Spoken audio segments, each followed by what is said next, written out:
Imagine you're walking into a multi-million-dollar merger. You might think the most powerful weapon in that room is your financial modeling. That's not. Exactly. The real leverage is actually hidden inside, standard business English. So today we're doing a deep dive into a slide deck covering 5 essential idioms.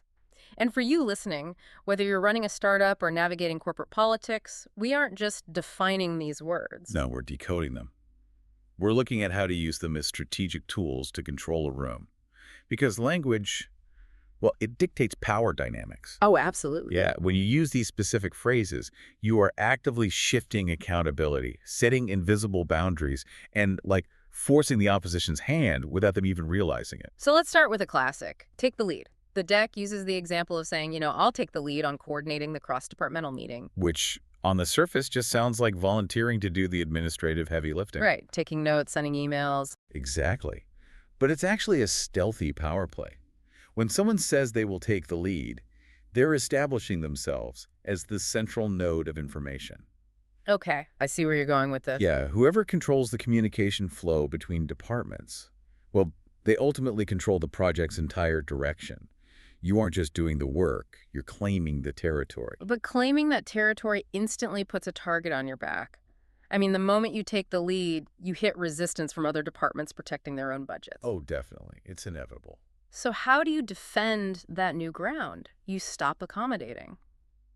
Which brings us to the mechanism behind our next idiom, which is hardball. Yeah, originating from baseball, the source deck talks about playing hardball when a vendor refuses to lower a price. Strategically, though, this isn't just about acting aggressive. It's like switching from a friendly sparring match to a championship title fight. That is a perfect analogy. Playing hardball is the verbal equivalent of burning the bridge behind your own army. You're signaling to the other side that retreat, or like a middle-ground compromise, is no longer physically possible. Wow. So they either meet your terms or the deal completely dies. Right. It's removing the safety net to force a decision. Okay, so you've taken the lead, you've played hardball to secure your budget, and now you have to actually deliver the product. The deck highlights investing in cutting-edge AI diagnostics.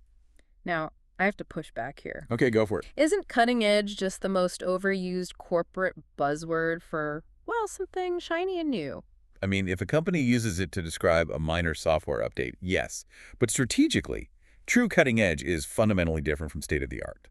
Wait, really? How so? So state-of-the-art means you simply bought the best existing car on the market.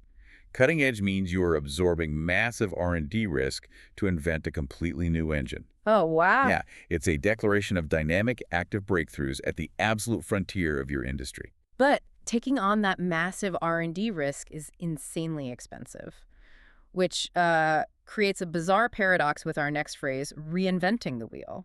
It does. The deck says we should leverage existing frameworks instead of reinventing the wheel, but doesn't that contradict the whole idea of being cutting edge? Actually, it's the only way you can afford to be cutting edge. It's a calculated allocation of risk. You must fiercely standardize your basic operations, the wheels, basically. Ah, so you can pour 100% of your capital and mental bandwidth into the true innovation. Exactly. Over-innovating on standard processes isn't ambitious.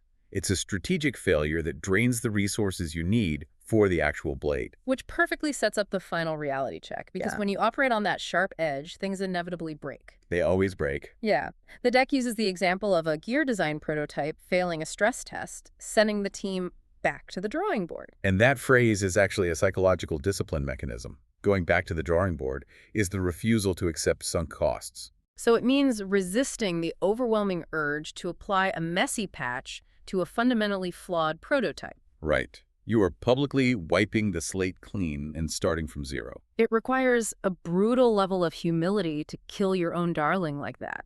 So, looking at this whole life cycle, you establish yourself as the information node by taking the lead. You burn the bridge by playing hardball. You mitigate your R&D risk by never reinventing the wheel. And you rigorously kill sunk costs by going back to the drawing board. It transforms a basic vocabulary list into, a masterclass in corporate navigation. It really does. Yeah. So what does this mean for you as you head into your next project update? Pay attention to the idioms your team relies on. Do these phrases merely describe your company's strategy, or do they subconsciously dictate it? That's a million-dollar question. Right. Like, if your team constantly talks about playing hardball, are you accidentally creating an adversarial culture that crushes internal collaboration? Just something to think about the next time you step into the boardroom.